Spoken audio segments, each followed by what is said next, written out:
Hi అండి, అందరికీ good morning. అందరూ ఏం చేస్తున్నారు? పిల్లల్ని స్కూల్కి పంపించారు కదా. ఒక విషయం గురించి అయితే మాట్లాడుతా. ఆ విషయం ఏంటంటే ఆడపిల్లలకు జరిగే అరాచకాల గురించి అయితే మాట్లాడుతున్నా. అరాచకాలు ఏంటంటే కొన్ని సంవత్సరాలు కాపురాలు చేస్తారు, పిల్లల్ని కంటారు, అన్నీ బాగానే ఉంటాయి.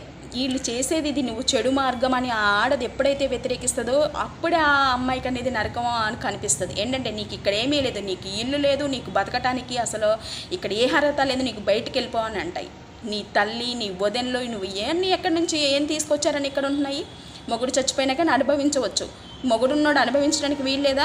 పేరు చెప్పుకోకూడదు, ఊరు చెప్పుకోకూడదు, నీకు ఎంత ఉందని చెప్పుకోకూడదు, నీది అనుభవించకూడదు. ఇలా నానా బాధలు పెట్టి ఆడదాన్ని హింసించే వాళ్ళు చాలామంది మొగోళ్ళు ఉన్నారు. హింసించే వాళ్ళకి మాత్రమే ఇది వర్తిస్తుంది. మనము వాళ్ళతో నటించుకుంటూ బతకాలి. నువ్వు ఏ అక్రమాలు చేస్తున్నానని, నీ ఏ సందుగొందుల్లో ఉన్నా కానీ నటించుకుంటూ నవ్వుతూ బతుకుతుంటే బాగానే జీవితం వెళ్ళిపోతుంది. మనం వ్యతిరేకించామంటే మనం మంచోళం కాదు, ఇక మనం చోటు ఉండదు అక్కడ ఉండటానికి. తప్పు అని ఏలెత్తి ఎవరిని చూపించకూడదు.